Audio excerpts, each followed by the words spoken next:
At this time, I would like to introduce Police Chief Randy Pentis. Good morning.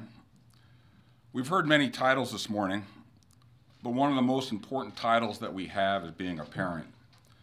This press conference is to present enforcement action that we took, educate the communities we serve, especially parents, schools, and the medical community. This investigation began in June of last year with a DUI crash in the city of Moorpark. The driver was under the influence of bath salts purchased at a local head shop in Moorpark. We started the investigation with Sergeant Victor Fazio as the case agent. Undercover detectives made buys at head shops in the cities of Moorpark and Thousand Oaks, resulting in detectives obtaining several different types of these bath salts. The name of this business is Domain. Search warrants were executed in September of last year at both businesses and the owner's residence. Various illegal substances, these designer drugs, were seized during the search warrants.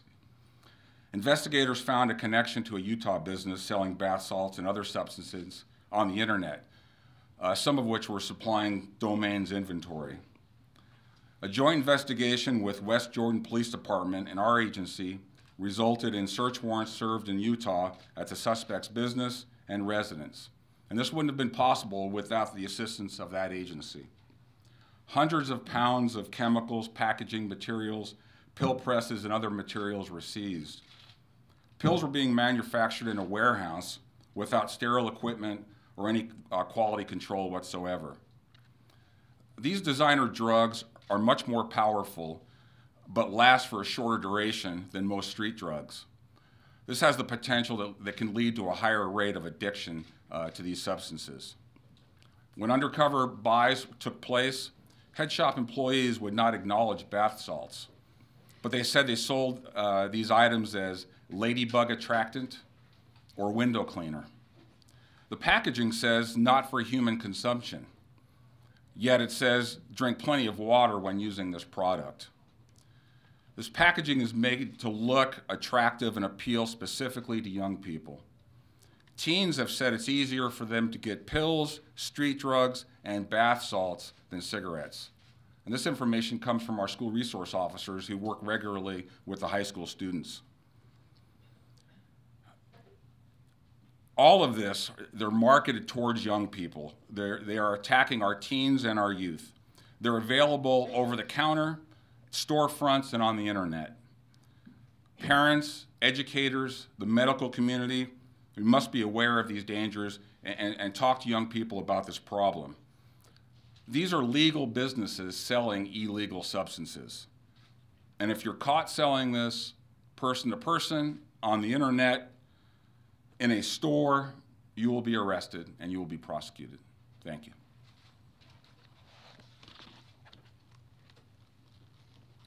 Thank you, Chief Pentis. And now, Ventura County District Attorney Greg Totten. Thank you and good morning.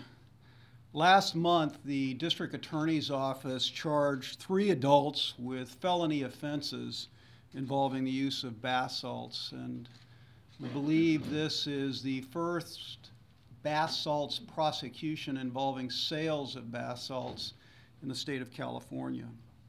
The 3 charged individuals are Joshua Wright of Moorpark. He faces 1 count of possession for sale and 2 counts of sales of bath salts.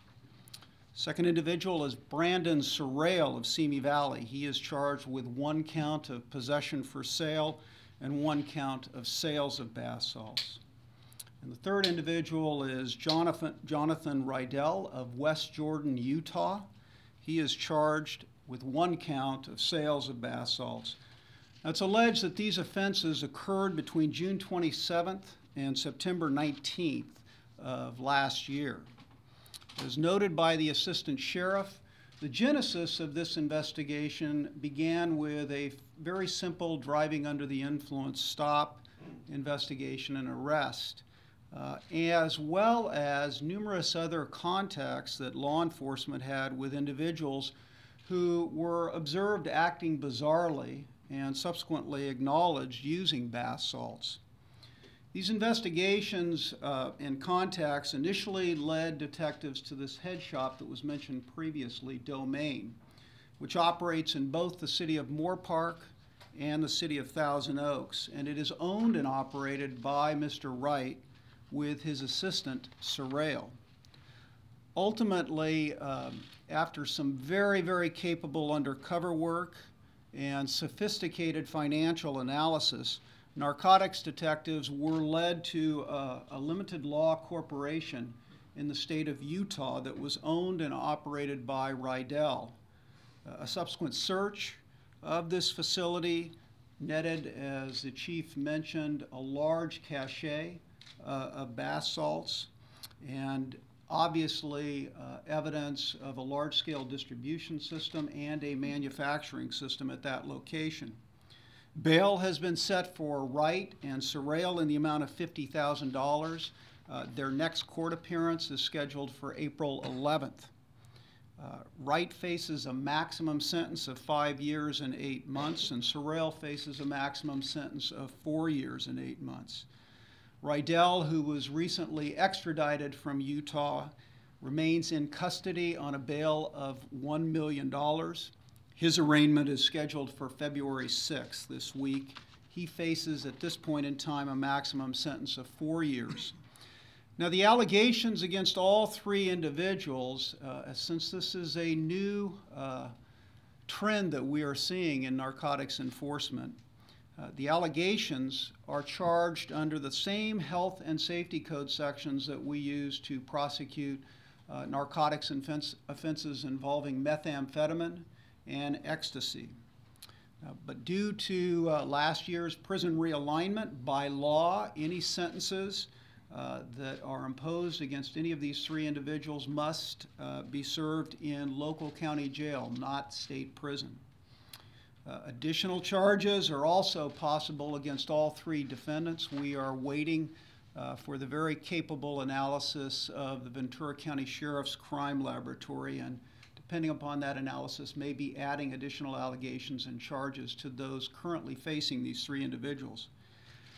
As District Attorney, I want to commend every single agency and officer that was involved in this collaborative task force. It included the Federal Bureau of Investigation, Utah's West Jordan Police Department, and the Salt Lake District Attorney's Office, and of course, most prominently, the Ventura County Sheriff's Moore Park Special Enforcement Detail and their narcotics unit. This was an extraordinary investigation that resulted in a significant, and as I mentioned earlier, probably the first bath salt sales case in the state of California. Over the last 7 months, this team has worked with Deputy District Attorney Blake Heller to ensure that search warrants were lawfully approved and other investigative steps were taken in accordance with the requirements of law, and Mr. Heller will be the prosecutor on this case. I do want to take just a moment to speak to this very serious and developing trend involving bath salts. These narcotics, and that is what they are, narcotics, unfortunately represent a wickedly deceptive and extraordinarily dangerous development in narcotics trafficking. These are synthetic drugs. They are analogs that are manufactured in labs, often in foreign countries, where chemists are constantly modifying the compounds to make the crime lab analysis more difficult and complex and make investigating these cases more difficult for law enforcement in general. The manufacturers put their products in very colorful and attractive looking packages. Some of those are displayed before you today. They name them attractive names like ladybug attractant, bubbles, and stardust that sound completely innocent. They also, as the chief noted, place on their packages statements that they are not for human consumption. There's a purpose for placing that statement on the package. It's designed to try to prevent law enforcement from going after them on the theory that it's not designed for use as a narcotic, when in fact all of us know that that's precisely what they're doing. So today we're also making an appeal to the community to help law enforcement deal with this very serious and challenging issue. Our message is simple. One, these drugs may look innocent and fun, but in truth they are exceptionally dangerous. Just one use can cause a psychotic episode, brain damage, and even death. Two, they are illegal, and no amount of manipulation and deception in the manufacture and labeling of these dangerous narcotics will prevent law enforcement here in Ventura County from aggressively going after these drug dealers.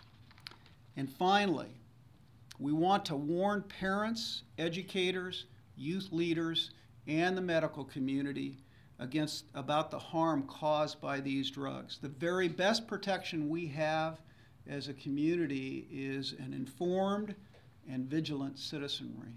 Thank you very much. Thank you, District Attorney Totten. At this time, I will call Sergeant Victor Fazio up to address any questions you may have in reference to the investigation or other questions about synthetic drugs. The two businesses here, Domain in Thousand Oaks and Moore Park, are still currently open. However, we don't believe they're selling any illegal items at this time, and there are active investigations currently going on.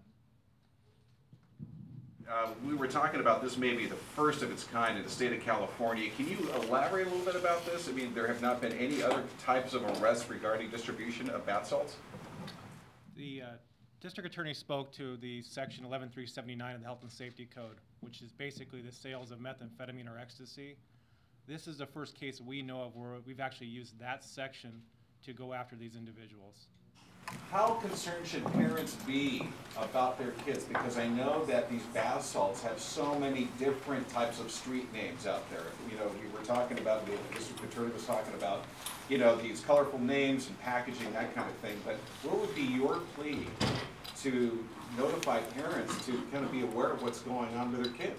That's exactly why we're here today. It's twofold. One is a public safety threat we see from these items, and two is to let the public know that we will arrest and prosecute individuals for the sales of these items. Obviously, the district attorney did a great job explaining how dangerous these items are. And to parents out there, if it looks suspect, it is. You can see many pictures here of this stuff. It doesn't look like normal stuff you would buy in a supermarket. There is some enticing quality to these items here, like Scooby-Doo or Flight 300, Zan.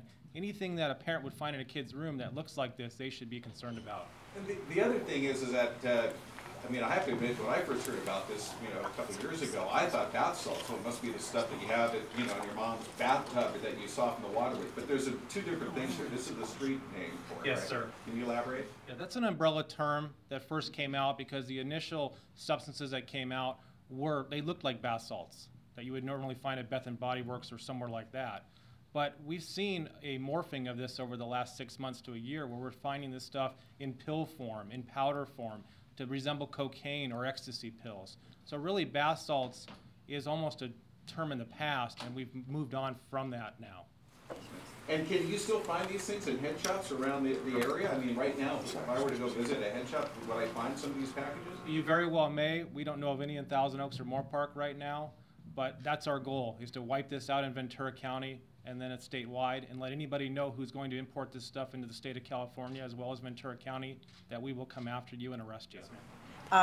The symptoms for parents to look for if they think their kid may be on this type of stuff. Sure, bizarre behavior. And I'll give you a story on one of the persons in this investigation that we contacted that had purchased bath salts from one of the Domain shops. She was having an imaginary conversation on an imaginary telephone with her husband, and she was punching and kicking the air and had to be subdued and taken to jail. And when she got to jail, the deputy who booked her went back 6 hours later, and she was still having a psychotic episode. And the hardcore methamphetamine addicts that were in the custody at that time actually remarked to the deputy that they would never try bath salts because of what it did to this individual. And can you elaborate about the public safety issue of this, not just for the person who is ingesting this material, but also for law enforcement? I mean, I've heard stories where, you know, people have had these hallucinations of monsters, aliens, you know, I mean, they're actually becoming very violent. It's kind of like brings it back to the old PCP days. Absolutely, and meth-induced psychosis is another term that we've called that with methamphetamine addicts in the past.